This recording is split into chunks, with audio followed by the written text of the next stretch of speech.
پھر کچھ دیر وہیں کھڑے رہنے کے بعد ہم نے اس کے اندر جانے کا فیصلہ کیا، اور جیسے ہی ہم اندر داخل ہوئے تو سامنے کے مین دروازے تک پہنچے ہی تھے کہ دور کوریڈور میں موجود ایک ٹوٹا ہوا دروازہ یکدم یوں بج اٹھا جیسے کسی نے بڑے زور سے اسے کھٹکھٹایا ہو۔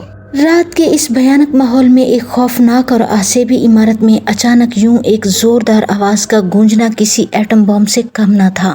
وہ آواز سن کر میری ریڑھ کی ہڈی میں سردی کی ایک لہر دوڑ گئی، اور میرے دیگر ساتھیوں کی حالت بھی مجھ سے کچھ کم نہ تھی۔ ہم سب نے اپنی اپنی ٹارچیں دروازے پر پہنچتے ہی روشن کر لی تھیں، اس لیے جیسے ہی وہ آواز سنائی دی تو ہم سب نے یکدم اپنی ٹارچوں کا رخ سامنے کی جانب گھما دیا۔ ہماری ٹارچیں کوریڈور کی دیواروں پر ٹمٹماتے سائے ڈال رہی تھیں، اور پھر یکدم وہ سائے زندہ ہونے لگے۔ ایسا لگتا تھا جیسے اس پر اسرار عمارت میں رہنے والے بھوت پریت کی روحیں ان دیواروں پر رقص کرنے لگی ہوں۔ ہمارے جسموں کی یہ حالت ہو گئی تھی کہ جیسے کاٹو تو لہو نہیں۔ ابھی تو شروعات ہی تھی تو ہمارے سامنے وہ خوفناک منظر نمودار ہو چکا تھا۔ ابھی تو پتہ نہیں اس عمارت کے اندر اور کون کون سے اسرار چھپے ہوئے ہوں گے۔ ٹارچیں ہم سب کے ہاتھوں میں لرز رہی تھیں، اور ہم آنکھیں اور منہ پھاڑے ان رقص کرتے ہوئے سائوں کو دیکھ رہے تھے، جو دیکھتے ہی دیکھتے رقص کرنے کے انداز میں اب دیواروں پر تھرکتے ہوئے اوپر چھت کی جانب بڑھنے لگے تھے۔ یا اللہ، یہ کیا ماجرا ہے؟ کیا واقعی یہ عمارت ایک آسیب زدہ عمارت ہے؟ ارشد نے منہ پھاڑتے خود کلامی کے انداز میں بڑبڑاتے ہوئے کہا۔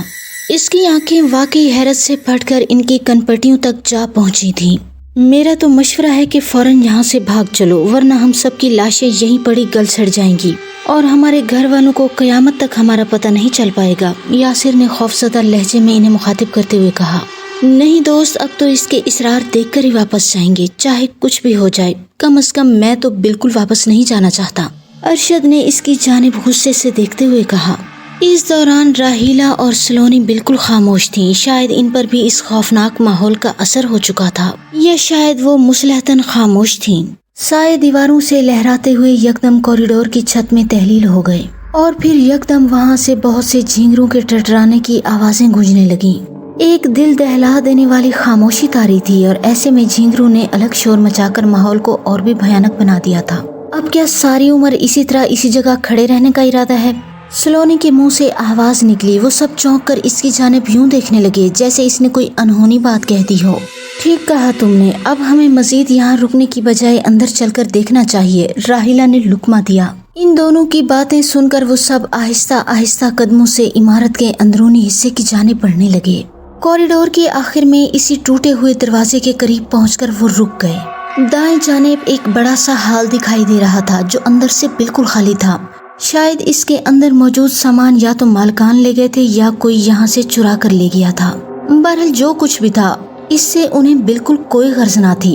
وہ دروازے سے آری ہال کے سامنے موجود تھے، اور ان کی ٹارچوں کی روشنیاں سامنے بڑی سی دیوار پر لگی ایک لڑکی کی پینٹنگ پر پڑ رہی تھی، جس کی بڑی بڑی سرخ آنکھوں میں جیسے خون اترا ہوا تھا۔ وہ لڑکی رونے کے انداز میں انہیں کی طرف دیکھ رہی تھی۔ نہ جانے انہیں یہ سب دیکھ کر کیوں محسوس ہوا کہ وہ زندہ آنکھیں تھیں، جو انہیں دیکھتے ہوئے پلکیں بھی جھپک رہی تھیں۔ حالانکہ یہ سب ان کا وہم ہی تھا، کیونکہ ایک پینٹنگ بھلا زندہ کیسے ہو سکتی ہے؟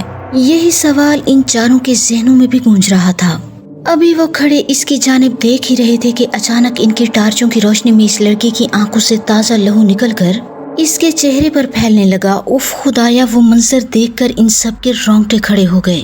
وہ خوفزدہ اور گھبرائی ہوئی نظروں سے ایک دوسرے کی جانب دیکھ رہے تھے۔ بھلا ایک بے جان تصویر کی آنکھوں سے تازہ لہو کیسے نکل سکتا تھا؟ وہ حیرت سے منہ کھولے یوں کھڑے تھے جیسے کسی نے جادو کی چھڑی گھما کر انہیں بے جان کر دیا ہو۔ اف میرے خدایا، وہ کیا ہے؟ سب کے منہ سے یکدم ایک ہی جملہ نکلا۔ وہ سارے یہ سب کچھ دیکھ کر واقعی خوفزدہ ہو گئے تھے۔ پھر یکدم اس لڑکی کے کہکے لگانے کی آوازیں اچانک حال میں گونجنے لگیں۔ یوں محسوس ہو رہا تھا جیسے ہزاروں بدروہیں مل کر چیخ چلا رہی ہوں۔ ان سب کے چہرے خوف سے فک ہو گئے۔ انہوں نے جلدی سے باہر نکلنے کے لیے قدم اٹھانا چاہے، لیکن یہ کیا؟ انہیں یوں لگا جیسے زمین نے ان کے قدموں کو مضبوطی سے جکڑ لیا ہو۔ اف خدایا، میرے پاؤں اوپر کیوں نہیں اٹھ رہے؟ راہیلہ کی خوفزدہ آواز نے یکدم جیسے انہیں ہوش دلایا ہو۔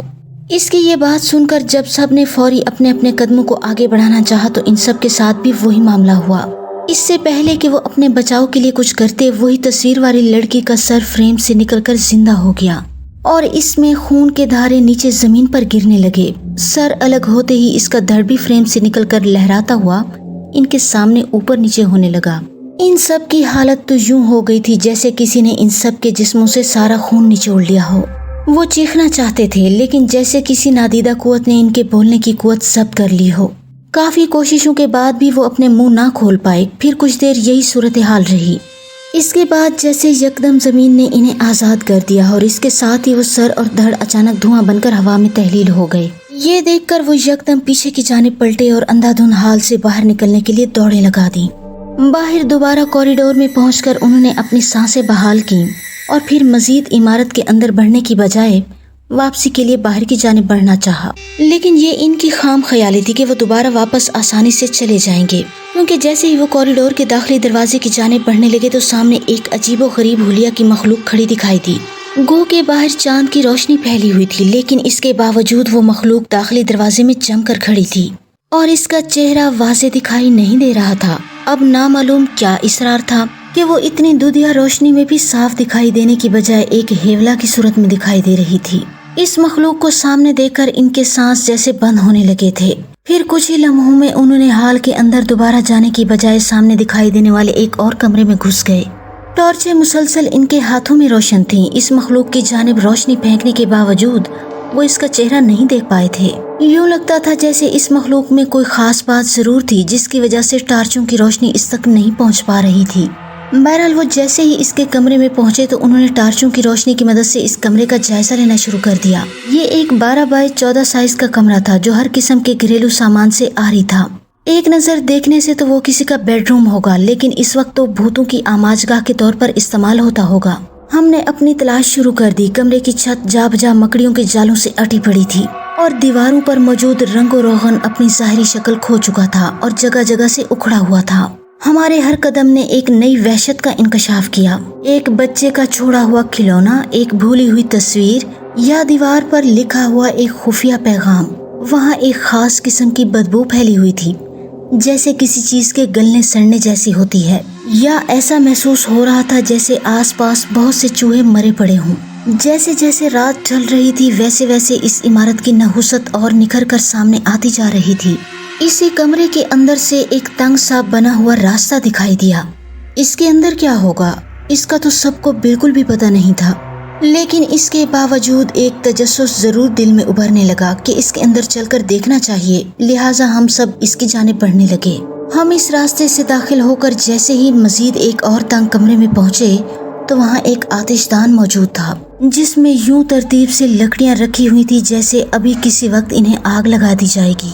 ये सब देखकर तो जैसे हमारी सांसें उखड़ने लगी थी, लेकिन फिर ये सोचकर कि ये सदियों पुरानी इमारत है, भला इसमें कौन सा ऐसा बंदा बशर होगा जो ये लकड़ियां इतनी तरतीब से रख कर गया होगा।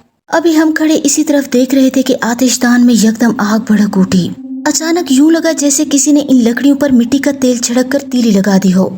आग के जलते ही इस पर ताज़ा लहू के कतरों की बारिश होने लगी और कमरे में एक नागवार सी बदबू फैलने लगी। हमें अपना सांस रुकता हुआ महसूस होने लगा। यूं लगा जैसे बड़े बड़े हाथों ने हमारी गर्दनों को दबोच लिया हो और हम घुटी घुटी चीखों के साथ इन अनदेखे हाथों को अपनी गर्दनों से छुड़ाने की नाकाम कोशिश कर रहे हों। हम सबका एक ही हाल था। लहू के कतरों की बारिश तेजी से बढ़ती जा रही थी और इसके साथ साथ बू में भी इजाफा होता जा रहा था, ताज़ा खून की नागवार बदबू। फिर अचानक कमरा उल्लुओं की भयानक चीखों से गूंज उठा। उफ मेरे खुदाया, इन अचानक खौफनाक आवाजों ने तो जैसे एक भौचाल पैदा कर दिया था। हमारे इर्द गिर्द चारों तरफ जैसे बहुत ही भयानक बदरूहें मिलकर चीख रही हूँ और फिर उल्लुओं की खौफनाक आवाजें। कान पड़ी आवाज सुनाई ना दे रही थी।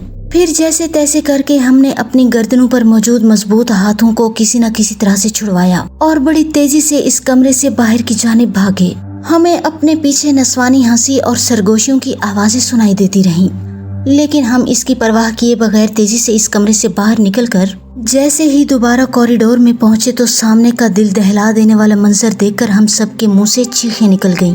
एक अजीबुल खलकत किस्म की मखलूक लड़खड़ाती हुई इस मनहूस इमारत के अंदर दाखिल हुई और कॉरिडोर की तरफ बढ़ने लगी। इसकी जिसामत एक जंगली रीछ की मानद थी। इसके जिस्म पर भूरे रंग के घने बाल जमीन तक लटक रहे थे इसके पंजों के नाखून तकरीबन 6-6 इंच लंबे थे, जिनके अगले सर तोते की चोंच की तरह मुड़े हुए थे। वो अपने चारों पांव पर बड़े खौफनाक अंदाज में यूं कॉरिडोर के अंदर चल रही थी जैसे वो इसकी आमाजगाह हो। Please like, comment and subscribe the channel Shehzad Khan Horror Stories, and thanks for watching.